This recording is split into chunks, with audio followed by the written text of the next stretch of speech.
Lorsqu'on a un projet qui nécessite d'être transposé dans une version différente de Unity que celle dans laquelle il a été créé, donc je peux voir ici que ce projet a été créé dans Unity, la version 2.19.4.7.f1. Si je voulais utiliser une version différente, je pourrais la définir ici. Mais il y a un risque. À chaque fois qu'on convertit un projet de version, on peut avoir des composantes qui ne sont plus compatibles, qui sont plus fonctionnelles, particulièrement ce qui est associé à des scripts, à l'interactivité. Alors, pour être plus prudent, allez dans une fenêtre Windows Explorer pour copier ce projet-là et lui donner un nouveau nom. Par la suite, c'est cette copie que vous allez ajouter à votre liste de Unity Hub. Donc, avec le bouton Add, je peux naviguer dans une fenêtre Explorer, aller choisir ce projet que j'ai fait une copie, je l'ai appelé V2. Et maintenant, cette copie V2 est ajoutée à ma liste de Unity Hub.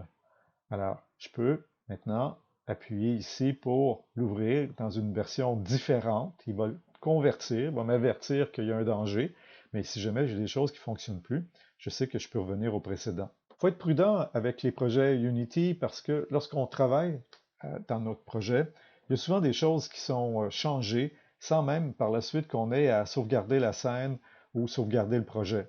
Donc, on se trouve à jouer dans les données continuellement du projet.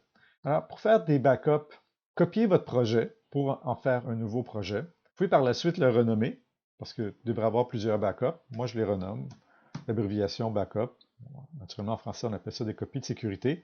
Plutôt que d'écrire la date, parce que la date va apparaître dans mes fenêtres de Windows Explorer, je préfère mettre la raison de cette copie de sécurité-là. Alors, je peux écrire mise en scène.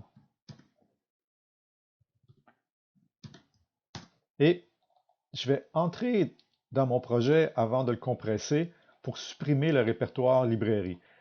Le répertoire librairie prend un espace quand même assez important habituellement dans le projet, puis est inutile parce qu'il va être régénéré à la première ouverture avec Unity. Alors une fois que j'ai supprimé ce répertoire librairie, je vais utiliser un logiciel de compression comme Zip. Ça va diminuer l'espace prise. Et je vais supprimer le document original. Alors, je vais me faire une liste comme ça de copies de sécurité pour pouvoir revenir en arrière si jamais j'ai des problèmes avec un projet.